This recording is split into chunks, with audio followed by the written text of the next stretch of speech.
Alright. You want to say something before we kind of start? I'm an observer this time. Okay. Ok, buenísimo. Bueno, buenas tardes a todos los que nos escuchan, los oyentes. Arrancamos otro día, otra sesión de Progress FM, el podcast en el que hablamos de diferentes temas de tecnología, arrancando con temas de criptografía y zero knowledge y abriéndonos campo en muchos otros. Esta semana pues vamos a entrevistar a Adria, que ahorita le vamos a dar el chance que se presente, pero el tema es comunidades en español, en Ethereum. Entonces, Adria, muchas gracias por acompañarnos y no sé si quieres presentarte y compartir un poquito de ti. Encantado, Andy. Bueno, mi nombre es Adrià Massanet y principalmente llevo unos 5 años haciendo meetups de Ethereum en Barcelona. La cosa comenzó un poco como una necesidad personal después de decidir que mi trabajo era muy aburrido, que me quedaba hacer, se llaman boring crypto, es hacer cosas para bancos y todo eso, y vi Ethereum y digo, ostras, me gusta mucho, lo dejé todo y hice un curso, pero no conocía a nadie. Y entonces, por entonces había una comunidad de Bitcoin en Barcelona, pero no había nadie como mucho para compartir el tema del desarrollo. Entonces, sencillamente, pues, creé una cuenta en Meetup y creé un Meetup que se llama Ethereum Developers Barcelona, y ahí, pues, hicimos un primer Meetup en pub irlandés, porque yo acabo de venir de Irlanda y quería continuar tomando Guinness. De hecho, toda la historia del Meetup es bastante selfish, en el sentido de que es una necesidad personal de que lleno y hay más gente que se apunta, ¿no? La verdad es esa. Sí. Sí, me parece muchas veces los grupos surgen o las soluciones de necesidades personales. Cuéntanos tal vez cómo fueron las primeras reuniones, los primeros años, ¿hace cuánto fue eso? ¿Y qué ha sucedido un poco con esa comunidad? Sí, al principio de todo era una cosa bastante heterodoxa. La verdad es que me dio la oportunidad de conocer gente de que estaba muy interesada en eso. Y, por ejemplo, Jordi Bailina, lo conocí ahí, en el primer meetup, que apareció allí. Y la verdad es que ni sabía que era uno de los hackers de la DAO. Y me enteré luego, y más gente también, un poco en Barcelona. Y comenzó como unas reuniones informales en un pub, porque en Irlanda también se comenzaban así, muchas veces. Luego ya fue buscando coworkings, espacios, para ir haciendo cosas. Entonces, al principio de todo, tengo que decirlo, había una comunidad bastante entusiasta de todo el tema del Web3. El tema de Ethereum, IPFS. ¿Entusiasta en qué sentido? Entusiasta en el sentido de que era algo nuevo, que se descubría algo nuevo, que era un nivel de potencial desconocido. Ya sabía que había mucho potencial, pero un poco desconocido, ¿no? Entonces hay ese brillo, ¿no?, que tiene la tecnología cuando aparece nuevo. Entonces había mucha gente, muy entusiasta, y los meetups más o menos se montaban fáciles porque había mucha gente que tenía las ganas de hablar, gente que tenía ganas de compartir. Entonces al principio fue bastante divertido. Entonces no había que buscar gente para que hablara porque la gente ya se ofrecía, ¿no? Y más adelante la cosa fue evolucionando un poco, de que realmente cada vez había menos gente que tenía ganas de explicar algo. Y fue yo más ir a buscar proyectos, diciendo, ¿quieres hablar? ¿Quieres explicar algo? Alguien que había hecho un proyecto, que es venir y explicarlo. Pero principalmente han pasado dos cosas, creo yo. Una, por una banda, de que la gente que ha explicado ya se ha cansado de explicar cosas. Y luego también de que como es un meetup de desarrolladores, especialmente, cuando subes mucho el nivel, la gente le da miedo de, ostras, aquí es que lo que se explica aquí hay mucho nivel y entonces yo que voy a explicar aquí que es una chorrada, ¿no? Es el clásico miedo también a la pregunta tonta, ¿no? Un poco sí. de quedar mal preguntando algo que los demás piensen que sea obvio, que es algo que nos pasa a muchos, la verdad. Sí. Es un poco el impostor, ¿no? Sí, el impostor. El impostor. Sí, pues bueno, eso ha ido pasando, entonces ha sido más complicado encontrar gente que quiera venir. Eso a nivel de speakers, pero a nivel de público, ¿ha habido algún caso? Es decir, ¿subir el nivel hace que, digamos, se reduzca la cantidad de gente que asiste a los eventos? Es que realmente yo también, como mi enfoque ha sido siempre hacer cosas para desarrolladores, ¿pero por qué? Primero porque quería ocupar un espacio que no estaba ocupado, pues entonces la comunidad Bitcoin hacía muchas presentaciones de proyectos explicando muy por encima las cosas como iban. Entonces ya era un campo que estaba cogido. Pero no había nadie que iba a explicar cosas más concretas y específicas. Pasa que la cantidad de público que le interesa eso es menor. También pasaba de que tampoco quería entrar en que la meetup se llenara de gente que hace trading y todo eso. Yeah. Cuando hay iremos a ese tema también, ¿eh? Sí. Iremos a ese tema. Entonces se ha ido reduciendo la cosa. Y la gente en general, mucha gente que no está muy interesada en explicar cosas. Yo, de hecho, recuerdo conocerte en el Meetup, si no me equivoco. Y pues quizá llevabas ya más de un año seguro organizándolo, y quizá 2 incluso. Y recuerdo llegar allí y ver como un mundo distinto, ¿no? Porque, claro, hace años yo le hablaba de esto a mi pareja o a mis amigos y tampoco entendían ni les acababa de interesar mucho, ¿no? Porque son cosas también que van muy relacionadas a improvements sociales, a que digamos pues se pueda auditar a un gobierno todos los movimientos que haga, o a que tengamos más libertad o más privacidad según qué cosas, ¿no? Entonces pues la cantidad de gente que está interesada en estos temas probablemente es mucho menos que la que está interesada en tradings y otros aspectos de este estilo. Y yo recuerdo entrar al Meetup y tener muy buenas sensaciones, la verdad, de gente realmente interesada en la tecnología, ¿no? Que es un poco, al menos desde el punto de vista de developer, lo que generalmente es interesante. Sí, creo que es interesante bien que ¿verdad? En estos temas hay el punto de vista de tecnología, el punto de vista, digamos, de financiero, el punto de vista social o hasta político. Tal vez en los últimos años hasta hemos visto un componente de arte o de cultura que no, tal vez en unos 5 años, 6 años, no se veía. Tal vez en estas primeras reuniones, ¿qué era el perfil de las personas que llegaban? ¿Eran todos desarrolladores o ingenieros? ¿Y en qué trabajaban? ¿Universitarios, estudiantes o más bien personas ya en el campo queriendo conocer a otras personas del campo? Yo creo que hay gente que le parecía muy curioso y o tenía mucho interés o estaba metido directamente. Pero cuando había muy poca cosa. Eso tiene una parte muy bonita. Me acuerdo que por esa época también había un grupo que se llaman Futuristas, ¿no? Y había una chica que llevaba un circuito dentro de la piel, es decir, gente un poco de tirar para adelante, ¿no? Entonces había muchos proyectos, se conocía muy poca cosa. Por ejemplo, había el tema de IOTA, y estamos hablando del tema IOTA, que luego ha pasado lo que ha pasado. Ha llovido mucho y entonces había más excitación. Es decir, se parecía más a un hackerspace que más a, voy a decir así, que a veces más que a una conferencia de Silicon Valley, que ahora se han convertido en muchas meetups. Sí.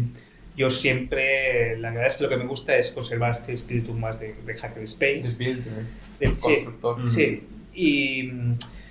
pero es un poco complicado, porque por ejemplo cuando las cosas giran mucho hacia temas de DeFi y todo eso, la gente va más por temas de inversión y de ganar dinero y no tanto de cambiar cosas, ¿no? Y es difícil a veces encontrar proyectos que técnicamente sean eficientes para resolver problemas de tipo más social, ¿no? Es complicado encontrarlos. Y bueno, este balanza es complicado. Por eso hay un momento que también que me dedica a hacer clases gratis. Wow. Sí, entonces pues hice como 7 ediciones de explicar cómo programar smart contracts. Cogía a 8 personas y les explicaba cómo hacer smart contracts. Sí. No sabía eso. Sí, luego en la universidad y lo he hecho en otros sitios también. Y ahora voy a comenzar ya para partir de ahora voy a explicar temas de zero knowledge. Puestos de smart contract ya es fácil de encontrar información y voy a explicar un poco temas de zero knowledge que uno debe aprender cómo explicarlo de manera un poco fácil. Porque en un meetup expliqué Halo 2 y la mitad de gente se levantó. Por supuesto. Y la otra mitad no entendí. Sí.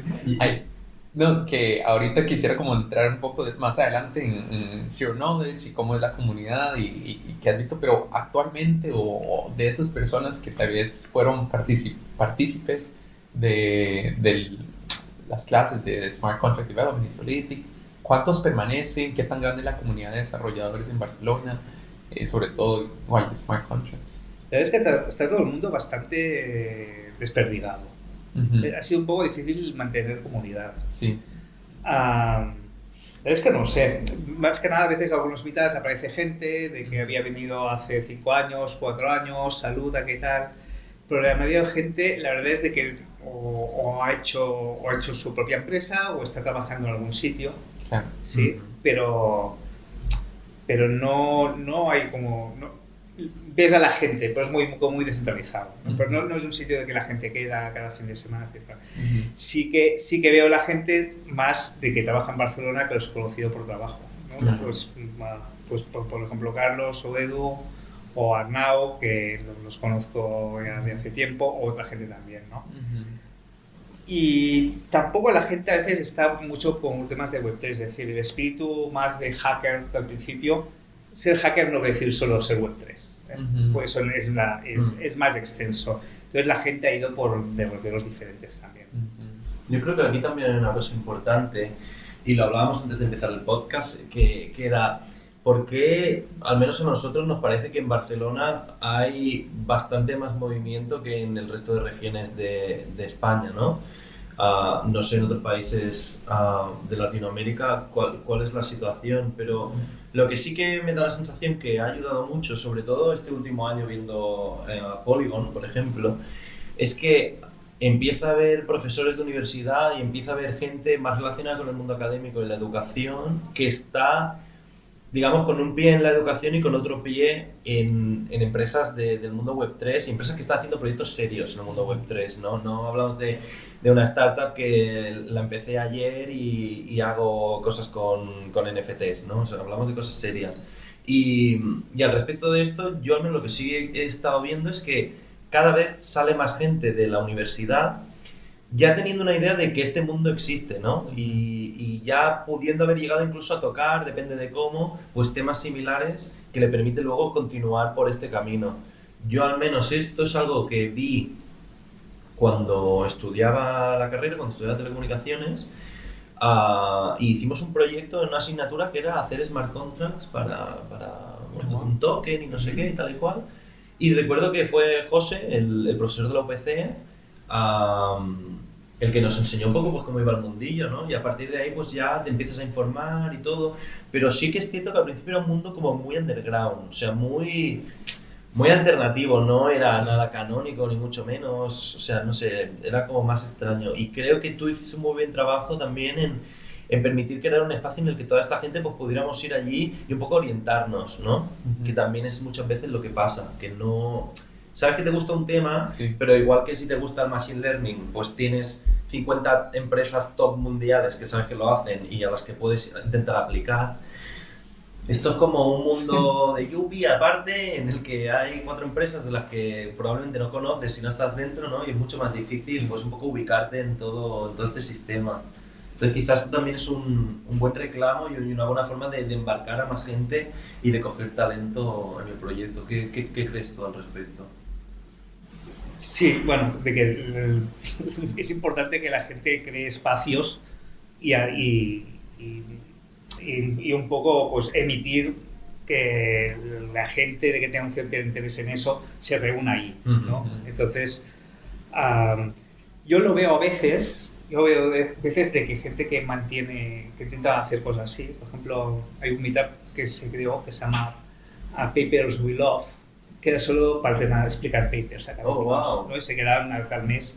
Que duró 3 ediciones. ¿De todos los temas o de qué temas? Sí, de todos los temas. Entonces cogían un paper, lo estudiaban durante un tiempo y entonces lo presentaban, ¿no? Pero no, la cosa no fue más.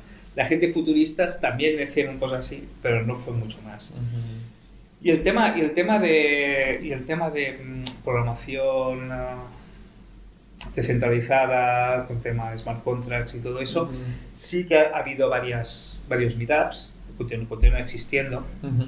Por ejemplo, hay una gente que se llama Privacy Guardians, que, bueno, que están como más enfocados en el tema de privacidad, que es bastante interesante, lo hacen en Barcelona también, Sí. pero hay otros, ¿no? Pero para mantener un poco la semilla esa de la curiosidad, de la cosa diferente, de Sí. esto, es bastante difícil de mantener. Por ejemplo, Edu, que están en el Privacy and Scaling equipo, pues, por ejemplo, organizaba un meetup también de temas de privacidad, ¿no? Claro. Y entonces hay una cierta cantidad de gente interesada en eso, pero es un poco, es decir, al final no hay demasiado solape entre la comunidad más hacker y la comunidad más de Web3. Ujú. No hay tanto solape como parece. Y es una pena. Es una pena, pero hay que ser un poco consciente de eso también. Sí. Es decir, entonces el tema es en qué banda un poco te posicionas. Yo quiero continuar apostando por el tema más de gente que tenga más espíritu hacker, Sí. aunque tenga que reducir un poco más el scope. No me importa reducir el scope. Cuando dices comunidad hacker, ¿te refieres a personas que desarrollen, que construyen, que están participando en proyectos, o a qué te refieres? Bueno, es más que builders, es del espíritu de vamos a intentar hacer cosas de que no se creía posible hacer. ¿Sí? Es como esto, ¿no? Coger una lavadora y hacer que suene la radio en la lavadora. Es el espíritu, ¿no? Es decir, el tema yo creo de hacer NFTs era una idea como muy loca hace un tiempo. ¿Cómo vas a hacer una cosa intangible que sea como tangible, ¿no? Es que es una especie de locura rara. Sí. Y que además tenga valor, ¿no? La gente lo reconozca. Entonces, bueno, yo creo que es el espíritu y es la parte interesante. Pasa que se reduce bastante. Claro. Creo que tal vez resumiendo lo que dices y también uniendo pues, lo que dice Carlos, parece que es importante de por sí tener un lugar donde las personas con intereses comunes se puedan reunir. Pero también es importante contar con estos embajadores que están donde están los estudiantes, que están donde están las personas con interés en el tema, e invitarlos, educarlos, como en las universidades o tal vez otros meetups. ¿Qué otras estrategias ves y, digamos, has visto que funcionen o has explorado que ayudan a que la comunidad crezca? Y esto lo estoy hablando cualquier comunidad, pero inclusive comunidades en español, comunidades por región. ¿Qué tips tendrías o qué estrategias? La verdad es que no tengo ningún tip en especial. Uh-huh.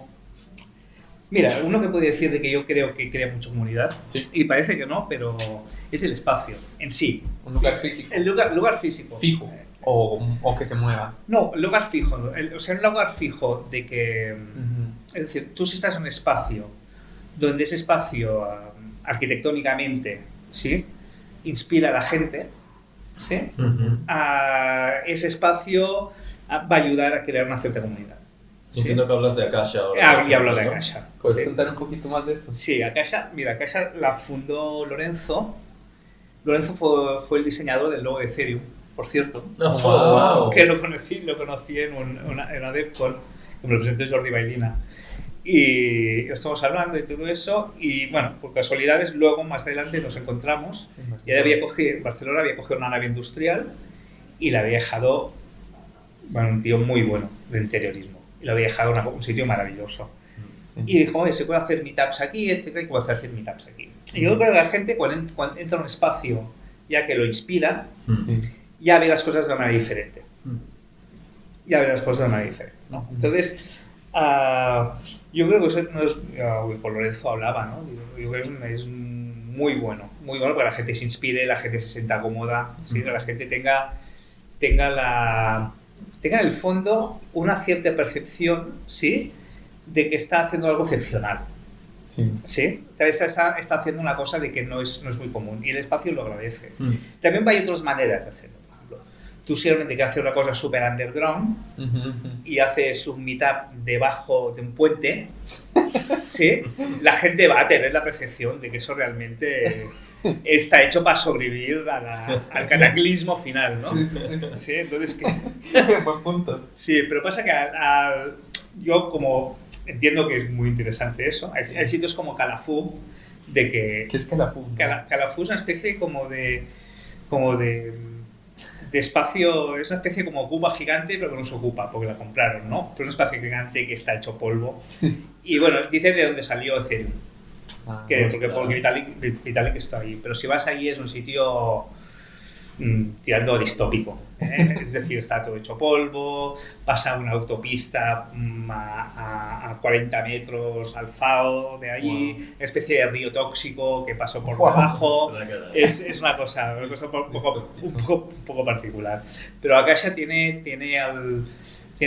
está hecho con mucho gusto y tiene un punto de... Yo diría, por ejemplo, es la estética más esta solarpunk que hay hecho ahora. Sí, ¿cuál? Para Ethereum. No, en Ethereum. Ah, claro. Ethereum esta estética más solarpunk, ¿no? Que parece los dibujos de Moebius. Realmente es muy inspiradora. Lo miras y, dices, sí, me reconozco que esto es igual lo que... Contacto con eso, ¿no? Yo creo que ha encontrado un dibujo que realmente coincidía con mucha gente. Y yo creo que con eso pasa un poco lo mismo con el espacio. Entonces, yo creo que ha sido una vasija, ¿no? Un contenedor para que fermente un buen contenido. Pues shout out a Lorenzo y al equipo de designers. Sí, porque es espectacular. Los invito a Costa Rica. ¿Nos ayudan? Con respecto a, y volviendo un poco al tema de comunidades y de cómo de fácil es pues hacer crecer la comunidad o este hilo, ¿no?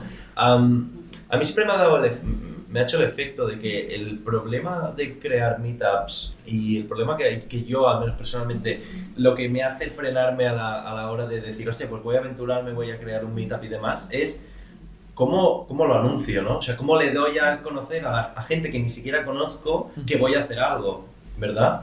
Entonces, en esta línea me gustaría saber dos cosas. La primera es si crees que desde la IEF, desde Ethereum Foundation, desde grupos o equipos dentro de la IEF que tienen cuentas de Twitter o tienen cuentas en social media con mucho seguimiento, desde ahí se podría como apoyar y como dar visibilidad a este tipo de eventos que de otra forma pues les costaría mucho más tenerlo.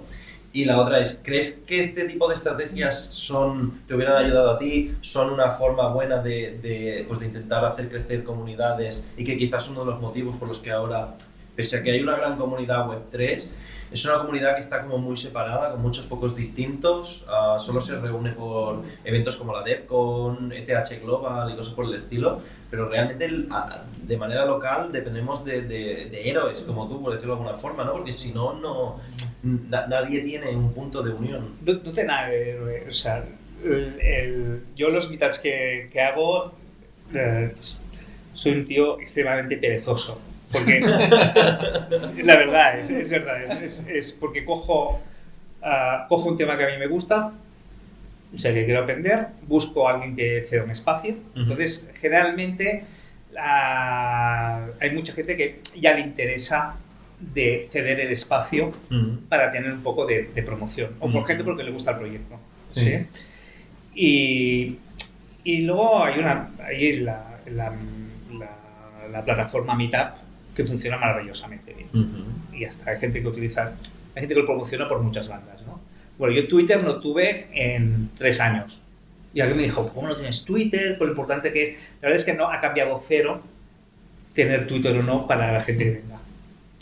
Claro, pero estamos hablando de que tú, la cantidad de gente a la que podrías llegar a través de Twitter o cualquier otra red social, quizá no es tan grande como yo, por ejemplo, yo lo recuerdo, yo aún no tenía ni idea de qué iba Ethereum y de qué iba todo el ecosistema, o sea, solo entendía algo muy superficial y yo seguía la cuenta de Ethereum en Twitter pues para enterarme de cualquier cosa o lo que sea, ¿no? Y creo que es el caso de muchísima gente, que el tema le interesa y sigue en redes sociales, intenta estar un poco al día, pero no tiene quizá el interés suficiente como para aventurarse a buscar meetups o simplemente no se le ocurre, porque a ver, esto es algo que también sí, pero no, yo personalmente nunca me he preocupado mucho si viene una o vienen 100 personas, o si el meetup va a crecer a 5.000, es decir, si el meetup crece luego tienes un problema.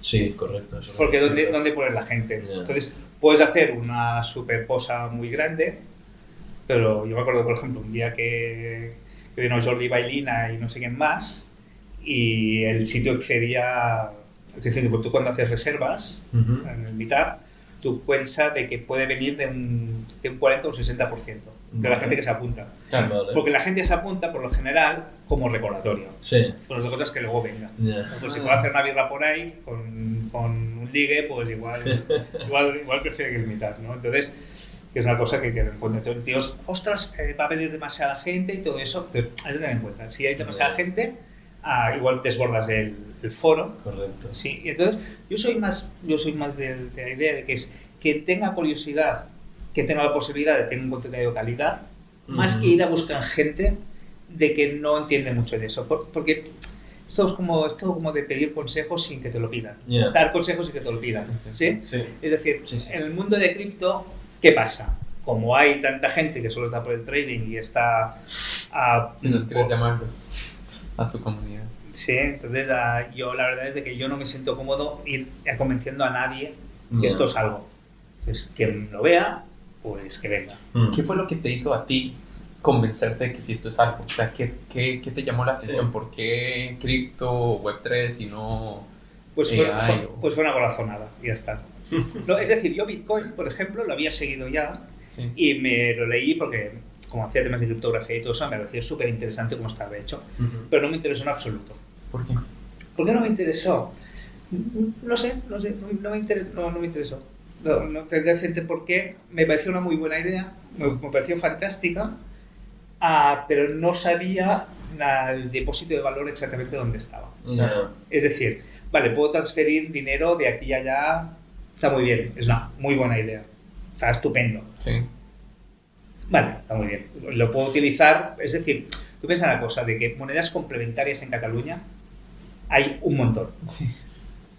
Yo creo que hay unas 100 y pico monedas complementarias, ¿sí? Que son con billetes, son con tarjetas, son cosas así. En Barcelona hay una cosa que se llama el Banco del Tiempo. Sí. Tú puedes ir ahí y utilizar el tiempo para, ¿sí? Está como centralizado, pero en el fondo son 4 personas que están interesadas en hacer esto, pero en el fondo no está centralizado, ¿sí? Porque es tan plano que te puedes considerar que eso es descentralizado. Entonces, ya existía todo un conjunto de cosas. Entonces, en ese momento no le veía como un valor inmediato. Es decir, lo era muy buena idea, pero tampoco era una cosa como de que el futuro funciona esto. Bueno, puede ser, pero cuando vi Ethereum, que todo eso se podía programar y se podía hacer muchas cosas, dije, Diferente. esto ya es otra cosa. Es como pasar de una calculadora a un ordenador, ¿no? Y entonces dije, entonces lo vi, me lo miré en Reddit, en NetSec. Había un notico que preguntaba qué son las dos próximas cosas que van a triunfar en Internet el año que viene. Y dijo, Ethereum. Y yo, ¿esto? Y me lo miré y dije, vale, esto sí que... Pero fue como tampoco sin reflexionar mucho. Dije, no, es esto. Es esto. Y entonces cogí y bueno, y el trabajo que tenía lo dejé. Por 15 días dejé el trabajo. Sí, es que me da mucha risa y creo que sí es importante las dos cosas que dices, o sea, atraer a las personas correctas y saber por qué.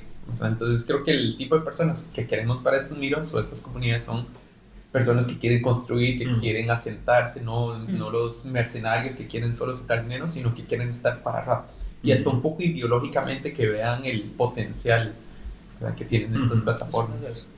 Sí. Yo tenía una pregunta y esto ya es más basado en mi propio interés, ¿no? Más a nivel personal. Yo lo que me ha pasado yendo a muchos meetups, no en concreto al tuyo, es que muchas veces voy con la esperanza de que se hable de Zero Knowledge, que se hable de privacidad, que se hable de criptografía a un cierto nivel, ¿no? Y ver pues, el estado del arte, de las cosas y demás. Pero me encontré también con el problema de que, una gran parte de las veces, muchos de estos meetups, como hemos dicho, pues está lleno de gente pues que busca ganar dinero de alguna forma, ¿no? Que quizá das una charla y te preguntan, oye, ¿y qué compro o qué no? Y tú piensas, pero si no hemos venido a hablar de esto. Entonces, a nivel más tecnológico, también por la otra parte veo el problema de que si el meetup es muy tecnológico o muy basado en un nicho muy concreto, claro, no viene nadie. O viene muy poca gente. Entonces, ¿cuál crees tú que es la fórmula para que se pueda ir construyendo poco a poco un espacio en el que pues venga gente que quizá no va a entender el 100% de una charla, pero que al menos se va a ir con una idea, digamos, de qué va el tema y cómo le puede beneficiar a él, ¿no? Es un poco lo mismo que pasa a nivel de documentación y a nivel de aprendizaje, pues en temas sobre todo de criptografía y zero knowledge ahora últimamente, que es que todo el contenido está en inglés, absolutamente todo, ¿no? Y eso a mucha gente, al menos en España, a mucha gente ya la deja fuera, porque ya no es solo leer inglés, es leer inglés, papers y cosas académicas muy, muy, muy técnicas, ¿no? No es sencillo. Y probablemente tienes que invertir mucho más esfuerzo que si eres nativo en ese lenguaje, ¿no? Entonces, ¿crees que eso merma un poco el crecimiento de comunidades hispanohablantes o no de habla inglesa, por decirlo de alguna forma? ¿Y crees que hay alguna solución o alguna forma en la que eso se pueda remediar? A nivel divulgativo, a nivel de información de la población en general o desarrollo en general, sí, la manera es hacer explicaciones de todo esto, cómo funciona, hacer workshops. Por ejemplo, el siguiente, decía, a partir de hoy voy a comenzar a hacer workshops, lo voy a hacer en catalán. Hice catalán porque es mi lengua y me apetece. Es así de fácil, ¿no? Luego también hay un sitio que se llama, una especie de conferencia que se llama CodeMotion, que están en varios sitios y en Madrid, y les ofrecí si quería para hablar de temas de zero knowledge para lo que es un tema un poco nicho, la verdad. Pero yo creo que fue mi primera lección de Meetups, ¿sí? Porque que me encontré en el segundo Meetup vino una persona, vino Alex, un tío bajísimo, y que organiza el Meetup de Bitcoin de Barcelona. Él tiene un enfoque muy generalista, muy de que la gente aprenda, ¿sí? Etcétera. Y yo decía, hostia, no te he visto ni un Meetup de los míos. Y mira que hace 2 años que hago Meetups de proyectos diferentes. Digo, y te veo aquí que coges y montas un Meetup de desarrolladores. Y hostia, qué curioso, ¿no? Porque me parece una cosa que no te interesa en absoluto. Digo, es que tampoco lo conocía mucho ni que existía. Y el tío me dijo una cosa que me pareció estupenda. Dice, mira, como más cosas haya, mejor.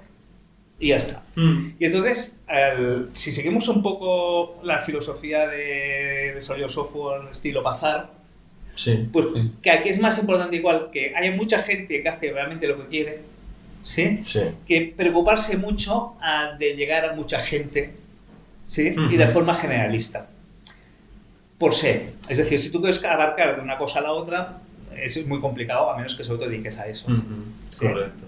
Si te quieres dedicar realmente a todo, de hacer formaciones, curso y hacer evangélico, pues hay que tomarse de una manera profesional y segmentar y todo, ¿no? Pero en el caso de no estés ahí, yo creo que es el interés personal, el interés particular. Sí.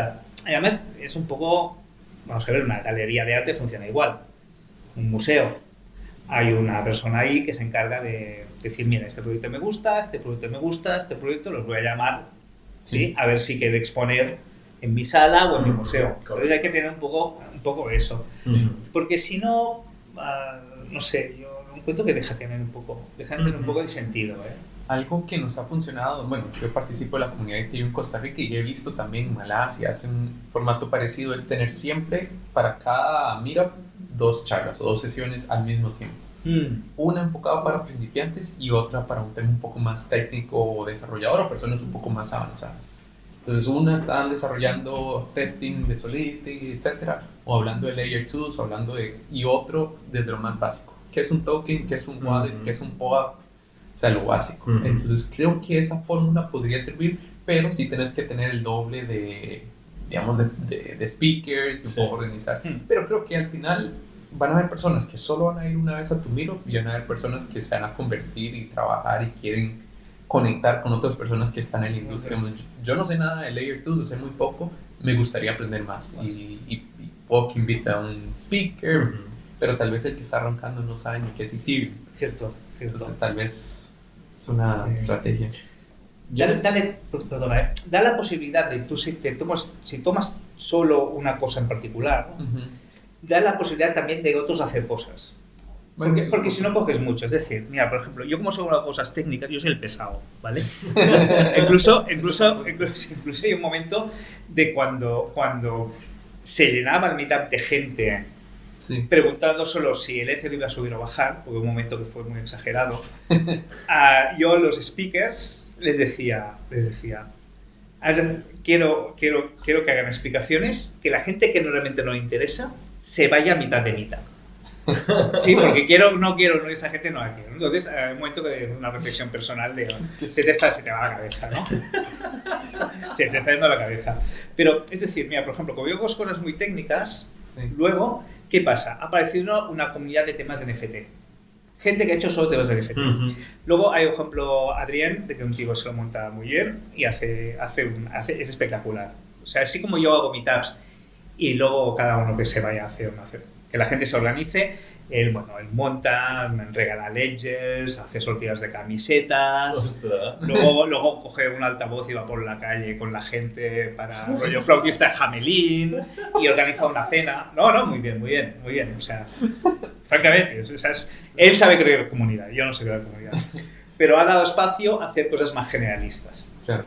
¿Sí? Entonces, yo estoy contento de que Sí. ¿para qué quieres abarcarlo todo? ¿Para qué quieres? Sí. Bueno, que cada uno da espacio, ¿no? Da espacio. Totalmente. Yo en esta línea quería preguntarte algo que creo que puede serle útil a mucha gente, ¿no?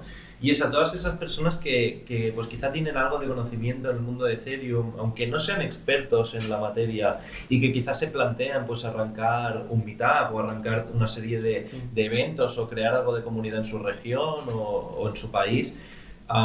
¿Qué consejos les das? ¿Qué les recomiendas? ¿Qué les dirías para ayudarles? Yo creo que una que es intentar buscar un nicho que no esté tomado, ¿sí? Sobre algo particular que te interese mucho, y luego abrirse una cuenta en Meetup y luego quedar en un bar para charlar con la gente. Yo creo que yo comencé así y está muy bien. Es decir, mira, yo por ejemplo ahora estaba hablando, no lo voy a hacer porque ya debo cosas, pero por ejemplo en Barcelona yo no veo que aún haya un Meetup de inteligencia artificial. Y esto va a ser muy gordo. O sea, va a ser muy, muy gordo. ¿Sí? No hace falta que hagas ninguna cosa rara. Sí. Tú coges y pones mitad inteligencia artificial y vienen dos personas del sector que están trabajando en eso y vamos a hablar entre todos a ver qué. ¿Ya? Para ir a hacer unas copas ahí en algún sitio que sea cómodo, ¿no? Para charlar, y es suficiente. ¿Por qué? Porque hay gente que le interesa. O sea, hay una demanda, hay un interés. Yo creo que más o menos todo el mundo que ha jugado con el ChatGPT tiene aquí la mosca detrás de la oreja de a ver qué va a pasar con eso, ¿no? Entonces, bueno, coge algo de que a tú te interese. Y yo me acuerdo cuando estoy en Irlanda, hubo un meetup de gente interesada en software para creación de música. Y hubo un meetup solo de eso. Sí, y yo fui unas cuantas veces y éramos 8. Pero bueno, quedaba una vez al mes y hablas allá, mira, yo he probado esto, ya es suficiente. Sí. Ya es suficiente. Entonces, sí que es cosas muy grandes y tú planteas ser muy grande, pero planteate más porque es una cosa que tú necesitas, ¿no? Hay una frase que a mí me gusta mucho que es: escribe el libro que desearías leer. Pues es un poco lo mismo. Sí, me gusta mucho, y va a un tema que también es cómo haces una comunidad sostenible. Entonces, cómo haces que perdure con el tiempo, que siempre hayan charlas, y yo creo que uno de los elementos, tal vez leyendo entre líneas, es que al organizador le guste organizar. Y para eso es que hablar de los temas que le gustaría escuchar. No sé si tienes algunas otras recomendaciones por esa línea o por otros lados de cómo hacer que persiste y que siempre sea entusiasmante, digamos, para ti como organizar estos meetups. Pues lo has dicho así. Sí. Tal cual. Sí. Hacer algo que me guste. Es algo que me guste, porque si no me gusta, pues no lo voy a hacer. O si no, es decir, separar dinero. Por ejemplo, hablando con una persona que quería ponerse en el meetup y todo eso, dice: oye, vamos a hablar con empresas que quieran hablar, a organizar charlas, y entonces pues igual a cobrarles algo, con tema de patrocinio podemos ganar algo de dinero. Pues decir, no, yo comencé a ganar dinero con esto y ya no me interesará. Pues entonces la gente quiere cosas contrapartida. Tú cuando haces cosas gratis, no hay problema. Porque la gente no te pide cosas en contrapartida. Claro, ¿Sí? correcto. Cuando hay a otras, la gente, oye, ¿por qué tal y tal? Y yo no quería entrar en eso. Ujú. Pues, Adrián, ha sido un placer tenerte aquí con nosotros hoy. Encantado Sí. Shout out to Tyler, porque ha estado aquí aguantando como un campeón sin entender nada de lo que hablamos, así que le aplaudimos. Y nada, yo creo que eso ha sido todo por hoy. Sí, agradecerte por el tiempo y también ojalá que podamos todos los que viajemos por Barcelona encontrarnos contigo en el Miro y si no también otras comunidades hispanohablantes que logremos conectar. Creo que hay mucho de compartir. Perfecto. Listo, Muchas gracias a muchas los dos gracias. también. Gracias. Gracias.